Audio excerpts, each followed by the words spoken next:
After watching this video, you would not throw away your cartons and your leftover fabrics anymore. So stay tuned to the end of this video to watch how to make these simple bags with these fabrics.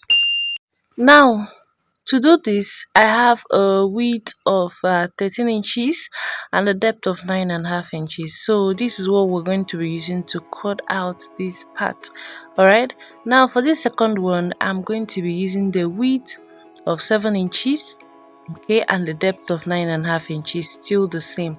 Okay, now look at the curtains. Now I also have another part, and this is the long one that goes, so I'll be used to sew round. Okay, I'll be using this one to sew all the way round this way. Okay, and so I measured out the length. I have about 22, so I'll cut this long one. Now is 22 inches. It can vary with yours. All right, so this is what I will use to sew on top of it before I place this now. Okay, next is that I'll be marking it to notch where the upper part will stop, where this I'll just notch this point. Now, you know, the most interesting thing about this bag is the use of a carton.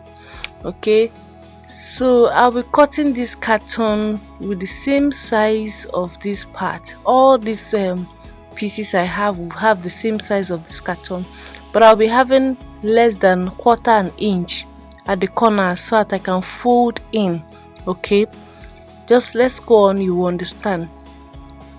So I'll just trim this out. I cut out the other part as well for the other side, and look at this quarter inch is what I'll be using to fold the edges and the corners. Okay, so I'll just quickly adjust this and then place my gum on top of the surface, and I placed it facing the fabric. Now don't forget that I already gummed the hat stay to this Ankara fabric. I didn't just start using the Ankara like that. I used the hat stay. Alright, and the hat stay will make the Ankara to stand. Alright, so I'll be placing the gum also at this other side, and then I'll gum in. Look at the way I folded in. This is for the lower side of this bag. You would see how we would attach it. Alright, now at this point it's very important that if you want to put a magnet, you put your magnet right now. Okay, but if you want to use the other things that you can use, a pressing button, whatever you want to use, you can put it at this point before you put your lining. So I am also going to trim this a bit and then fold it in just like I folded in this other side. All right, it's very simple. Now I just placed a little gum at the edges and then folded it in. All right, this is the importance of the quarter inch. You can even leave as much as half inch so that you will not have to struggle while folding in.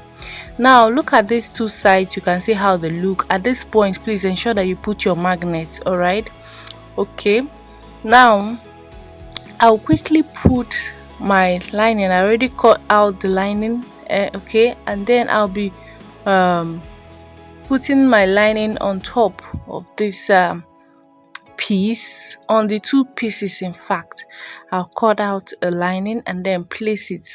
Okay, now this is how it looks. Now this lining can be secured with a gum or you can stitch on it. It depends on what you want. But for me, what I used is that I just placed my gum on the edges and then I gummed it. Okay, I used a hemming gum for this part. I just placed it and then I ironed my lining on it. It was that easy. All right, now when putting these magnets, okay, ensure that you get the midpoint of your bag when putting it. Then ensure that you put it rightly. Okay, now when I'm putting my magnet, I'll put the magnet for the lower part of this bag first, and then I'll put the upper part. Okay, any one that works for you, whether the upper part or the other one, but ensure that you mark the midpoint so that one side will not be shrouded to another side, and then it will just be going another way. Now look at this part that I'll be sewing round. I'm going to be bending it just this. I will just fold it because I'll be sewing. This is the point where I will now sew on this bag. Okay, you know, we have not been sewing since it's just gum, so I will just fold it in and then sew all the way round. okay, all the way round to the top before I now place the other side of this bag and then sew on it again. Okay, it's very simple. Now, to put this magnet, ensure that the magnet does not come out to the front of the bag. Okay, ensure that it doesn't come out to the, if it comes out, that means you would have to put a design on it. Is this other one, the smaller sized piece, even if the magnet came out, it doesn't matter because it's inside the bag, but the upper one should not come out.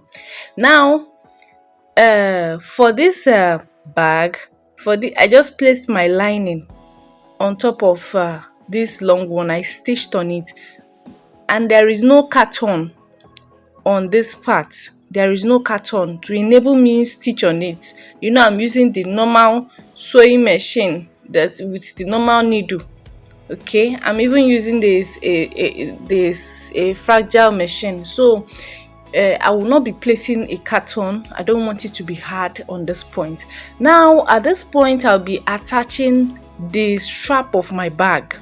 Okay, at this point I will be attaching it to this point, and then I will take the other end and attach it to this point.